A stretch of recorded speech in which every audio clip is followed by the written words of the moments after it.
I'm ready to go home. I'm tired now. I want to go home. So once you commit to, like, at what point you just say, we got to keep going? I think my level. I think the mullet's gonna start. I'll take it off. Like I just turned 30. Maybe when I'm like 36. Do I want to be a 36-year-old with a mullet?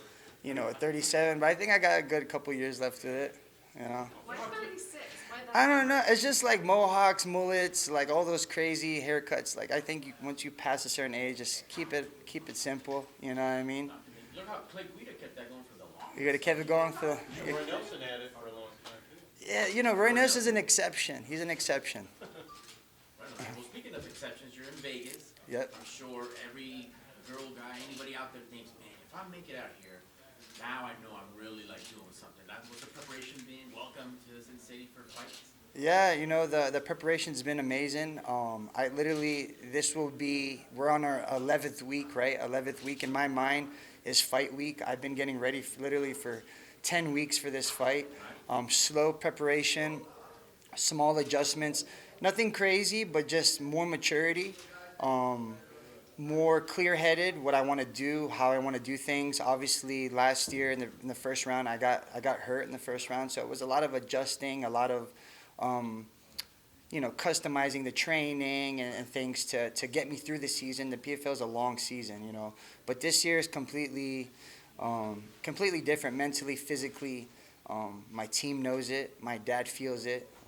Even my girlfriend, she's super excited for me, and I'm excited for myself. That's awesome, man. And you seem excited. You seem like you're ready to Yeah, go.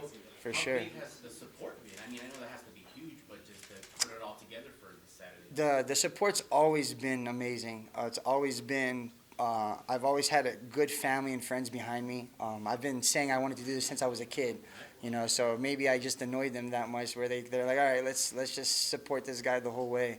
But no, it's just that's the main thing in any fighter's career, right? Is the support, the people believe in them, the people behind them, and at American Top Team, plus my family, plus my friends, it's been a blessing. That's awesome, man. Yeah. And with the whole wins and losses, the last five, we got four big wins.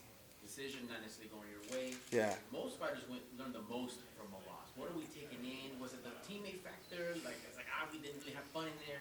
Yeah, after my loss, I sat there and tried to analyze a bunch of reasons how I lost, why I lost, and we could sit there and cry about it over and over again. I even blamed the mullet, like, the mullet was flying everywhere, and I wasn't getting hit.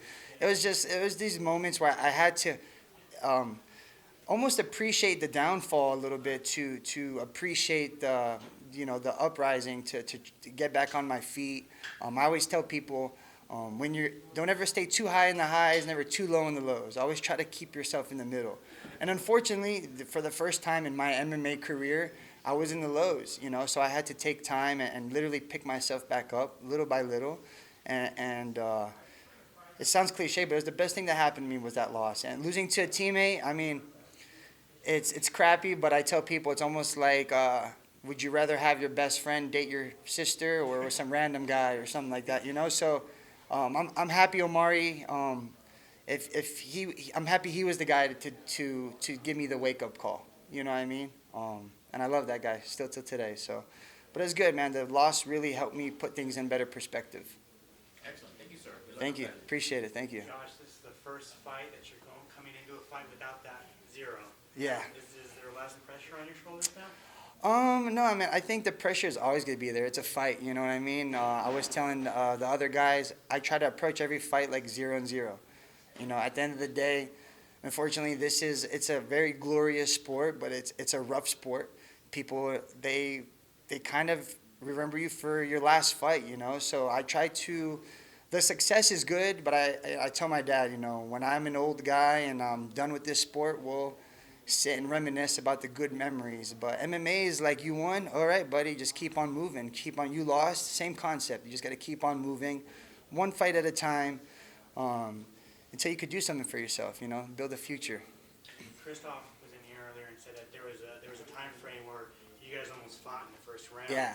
Are you happy that you didn't have to fight him in the first round? Yeah, I never want to fight a teammate, but it just like how it happened with Amari and I, we heard it through the grapevine of, hey, we might do this, we might fight. It was a couple looking at each other at the gym and then crack a smile. A couple times he didn't want to say, hi to me. I looked at him. I said, man, you better say hi to me. I helped Kristoff a bunch. But yeah, I'm definitely, I'm happy that we don't have to fight each other the first round. But he knows, Thiago knows. We all talked about, just this is the business part, and they want to be successful just as much as I want to be. In the light heavyweight division, there is five American top team Yeah. fighters. So you guys all talk beforehand, right? Yeah, no, we talk beforehand. Whatever we hear, we go to them to, hey, did you hear that on your side too? The coach, like I said, the coaches have a harder time dealing with this stuff. You know what I mean? That's the price we pay to be the best gym in the world. That's why PFL, I think they should pay us little monthly paychecks just to have a whole weight class ready for them. But that's what American Top Team is. If you need a fighter, somebody ready, you could call us. We're always looking for fights. The most important question is, how do you keep your beard so nice? I think it's a little bit of genetics. You know what I mean? Maybe Dad over here passed me some barbarian genetics, but yeah, I don't know. It has those curls in there. It's almost like kind of Greek looking. I'm not sure why. Soap and water, maybe a little conditioner, and I give it a little comb here and there. I don't really use beard oil, but yeah, man, let me know. Send me a DM if you want me to send you my beard schedule. I will have to. I've got a question, but it's not about a beard. We've been asking a lot of the millionaires what they spent when they won. Have you thought about that? Like, what kind of fun thing you want to buy if it gets to that point you get $1 million? Yeah, I still have the same concept of I want to buy off my mom's condo, and then I maybe want to buy some more property, put my family in somewhere where they're comfortable. But fun-wise, I still don't know what I want to do with fun. I want to take care of so much things around me, give back to the people that's helped me. But I'm sure I'll find some. I'm a fun guy. I'm sure I'll buy a jet ski or something like that. I don't know. Down in South Florida, there's unlimited things you could do down there. Oh, and I bought a bidet. Keep that in mind. Oh, bidet? Yeah. Oh, I love bidets. Bidets are amazing. Bidets are amazing. All my friends have bidets. I actually don't have. I tried to install it the other day actually, and it didn't go well. But yeah, maybe I need a better. Maybe I gotta buy a better toilet first before I buy the bidet. Yeah. I got one. Yeah. You went to Arizona State. Yes, sir. You wrestled there. Could you give my audience a wrestling story, whether it be on the road or on competition day? Anything you want to share? Any story? Sure.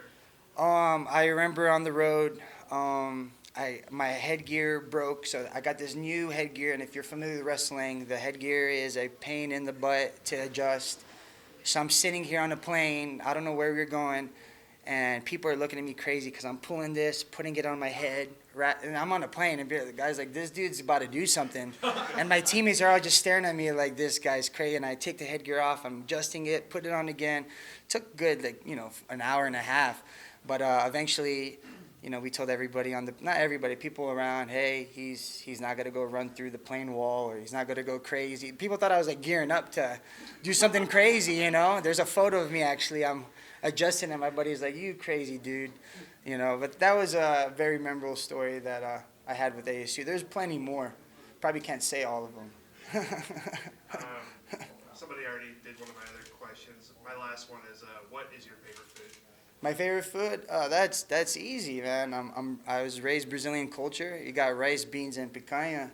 Rice, beans, and a nice Brazilian barbecue steak right there, man. And we're good to go. Throw some French fries in the mix.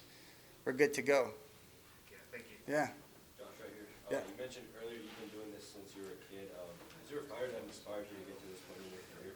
Yeah, I've had many fighters inspire. Obviously, my dad's top notch for me. I've been watching him. I was always that kid growing up. Usually, as a young boy, you grow up and you get to a certain age where the fairy tale of a dad becoming the strongest guy in the world. Eventually, you realize, oh, there's definitely stronger dudes. For me, that's never left my mind. You know what I mean? In my mind, my dad is the best fighter that's ever walked this planet, the strongest dude on the planet.